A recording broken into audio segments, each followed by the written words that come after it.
कहते हैं कल्पना हकीकत से ज्यादा बड़ी और अद्भुत होती है, लेकिन सच और सपने के बीच का फासला भी बहुत कम होता है। कई बार हमारे साथ घटी घटनाएं हमारे लिए तो हकीकत होती है, पर औरों के लिए कोरी कल्पना। मैं डॉक्टर नागर, पेशे से मनोवैज्ञानिक और पैशन से ह्यूमन माइंड का फैन, हर रात आपके पास लेकर आऊंगा मुझसे मिले कुछ लोगों की आप बीती, कुछ घटनाएं, कुछ किस्से जिन्हें सुन के आप भी सोचने लगेंगे कि क्या वो सच था।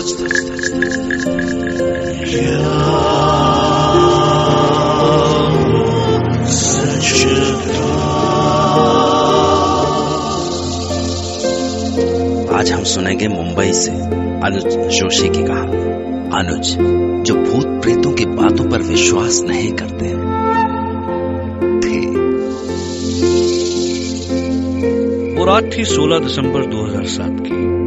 मैं मुंबई पुणे एक्सप्रेसवे पर तकरीबन 100 के ऊपर की स्पीड से मुंबई वापस आ रहा था।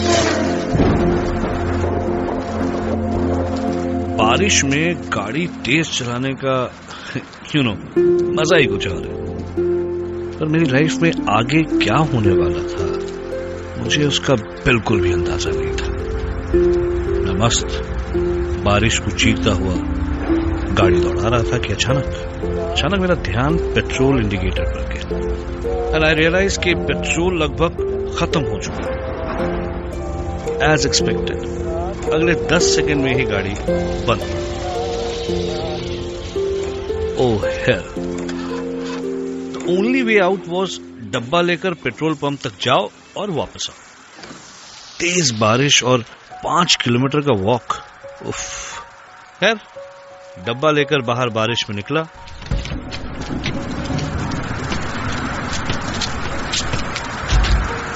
भगवान का नाम लिया और चल।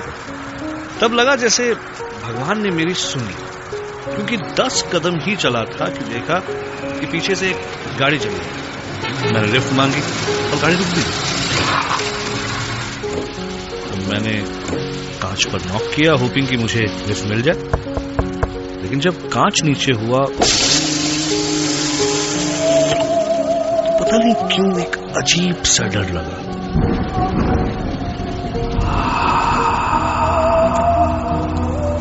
अंदर झांक के देखा तो सिर्फ एक बूढ़ा आदमी गाड़ी चला रहा था। नीला सूट, नीली हैट और बड़ी बड़ी आंखें। हेलो, मैंने कहा। वो आदमी मेरी तरफ मुड़ा और मुस्कुराया, लेकिन वो मुस्कान बहुत अजीब सी थी, ऑलमोस्ट क्रीपी।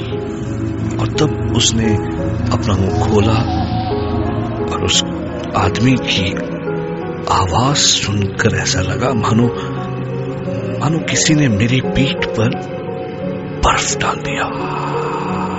उसने कहा, हेलो। सच एक बार मन में आया कि तुरंत यहां से भाग जाऊं, पर मैंने अपने आप को संभाला और कहा,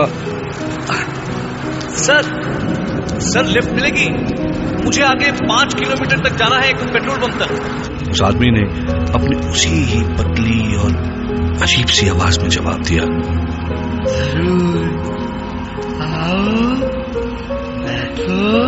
थैंक यू सर।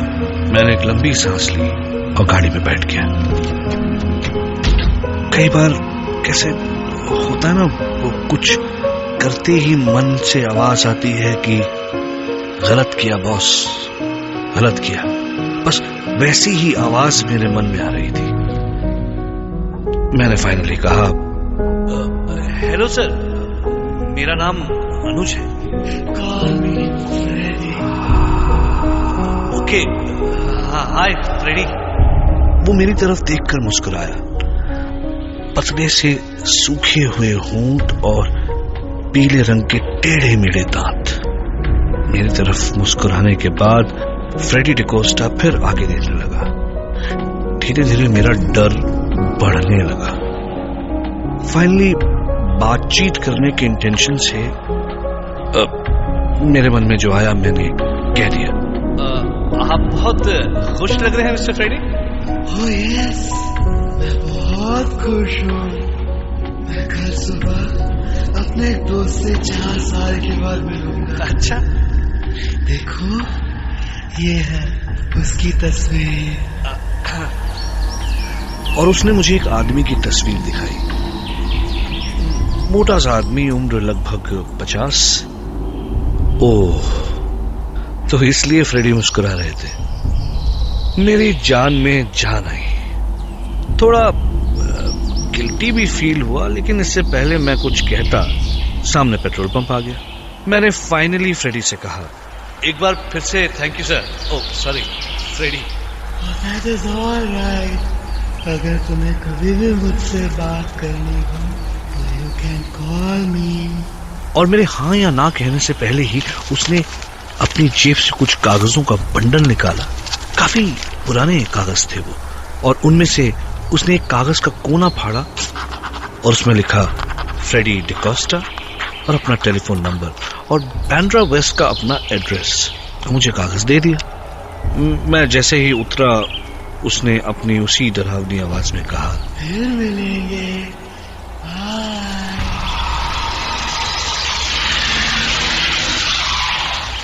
और तुरंत कार निकल गई। मैं उसके तुरंत बाद अपने कपड़ों को बचाते हुए पेट्रोल पंप में घुसा। वहां खड़े पेट्रोल अटेंडेंट ने मुझे देखकर पूछा, क्या साहब, आपकी गाड़ी बंद पड़ गई है क्या? हाँ यार, अच्छा हुआ कि लिफ्ट मिल गई। लिफ्ट? काय का लिफ्ट साहब, आप कितने दूर से चलते आ रहे? सही मायने में मुझे अब डर लग रहा था। भाई, मैं पेट्रोल पंप के सामने एक गाड़ी से उतरता हूँ और पेट्रोल पंप के अटेंडेंट को दिखाई नहीं देता। ये बात बहुत अजीब थी। मैं जैसे तैसे अपनी गाड़ी तक पहुंचा और गाड़ी चलाते हुए फाइनली घर आ गया।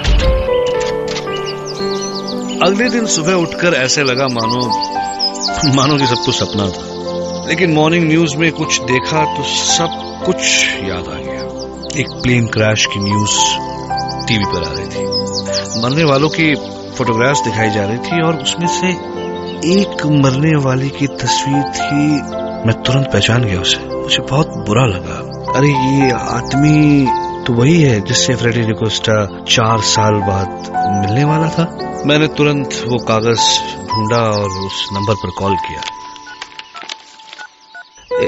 एक औरत ने फोन उठाया और मैंने कहा कि फ्रेडी डिकोस्टा से बात कर सकता हूँ।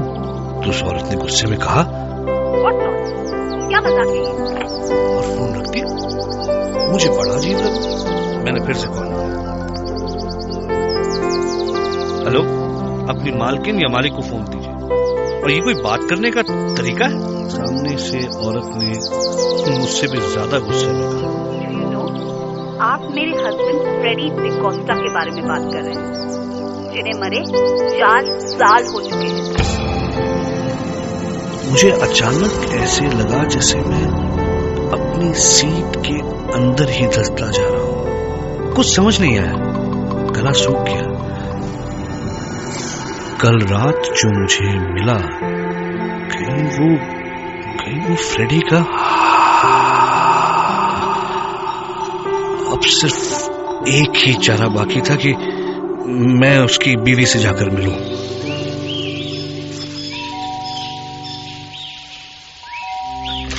Yes, may I help you? जी, मेरा नाम अनुज है। मैंने आपसे फोन पर बात की थी आपके हस्बैंड फ्रेडी के। तुम जानते हो या मैं पुलिस को बुलाऊं? नहीं, मेरी बात सुनिए प्लीज। मेरा विश्वास कीजिए, मैं कल रात को उनसे मिला था और मेरी उनसे बात हुई थी। I'll call पुलिस अगर तुम इधर से नहीं गया तो। प्लीज मैडम, बात सुनिए। वो उनका कद कुछ 6 फुट का था। वो पतले से बड़ी बड़ी आंखें और उन्होंने वो ब्लू सूट पहना था, ब्लू हैट भी।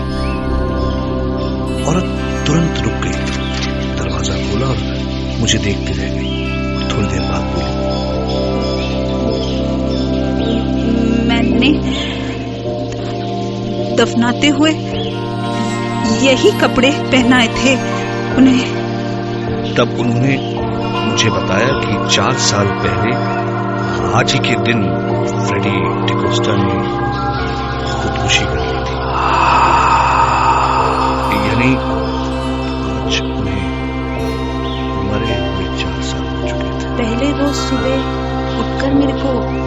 लव यू बोला करता था। लेकिन एक दिन सुबह आई लव यू के बदले उनके मरने की खबर मिली। 4 साल से तड़प रही हूँ कि मेरा फ्रेडी फिर मेरे को आई लव यू बोलेगा। I was shocked. ये सब क्या हो रहा है? उनकी वाइफ मुझे उनकी कब्र तक ले गई। मुझे बहुत अजीब और बहुत ज्यादा डर लग रहा था। फ्रेडी के बारे में हर बात मिली, लेकिन एक चीज नहीं मिली, उनकी आवाज। उनकी वाइफ ने कहा कि हाँ, उनकी आवाज तो मैंने कहा एकदम अजीब सी, पतली सी और फटी हुई सी आवाज थी, राइट? तो उन्होंने कहा नहीं, उनकी आवाज तो मीठी थी।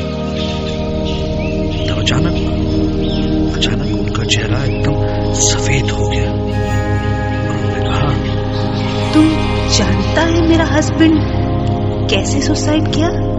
अपने गले पे गोली चलाकर। इसीलिए उनकी आवाज। मेरे चक्कर बढ़ते जा रहे थे। तब अचानक उनकी वाइफ ने मुझसे पूछा, पर आपको ये नंबर कैसे मिला? हाँ, उन्होंने मुझे वो कुछ कागजों का बंडल था उनकी जेब में, जिसमें से एक कागज फाड़कर उन्होंने मुझे दिया। अचानक उनकी आंखें और बड़ी हो गई और उन्होंने कहा, किधर है? मुझे वो कागज दे दो अभी, प्लीज मुझे वो कागज दे दो। देखिए इसमें लिखा है फ्रेडी डिकोस्टा, ये फोन नंबर और ये एड्रेस। उस कागज को उन्होंने कुछ ऐसे छुआ जैसे कोई बहुत कीमती चीज हो, और उन्होंने कहा,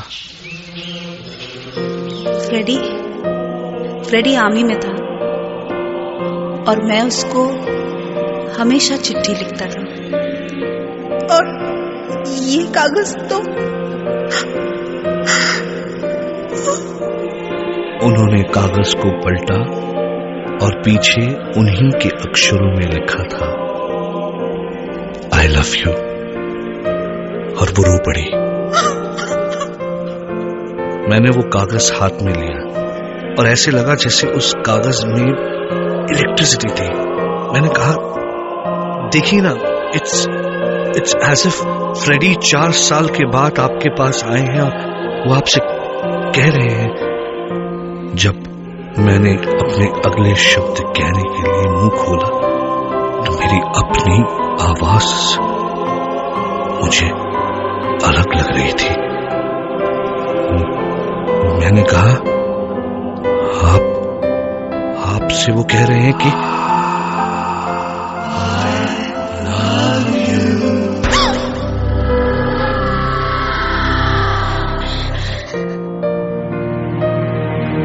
हमारी चेतना पर किसी का जोर नहीं है। सपनों को तो आप बुलाते नहीं, लेकिन वो फिर भी आते। इसी तरह जिंदगी में कुछ पड़ाव भी बिना बुलाए चले आते। क्या सच में फ्रेडी डिकोस्टा मरने के बाद भी अनुज से मिले? अगर नहीं तो उसके पास वो कागज कहां से आया? क्या सच में मरने के बाद उनकी आवाज बदल गई थी? और क्या सच में उन्होंने अनुज के जरिए अपने प्यार का इजहार किया? कुछ बातें हमें खुली आंखों से नहीं, खुले मन से दिखती हैं। ऐसे में दिमाग तो सन्न रह जाता है और मन में सिर्फ एक सवाल दे जाता है,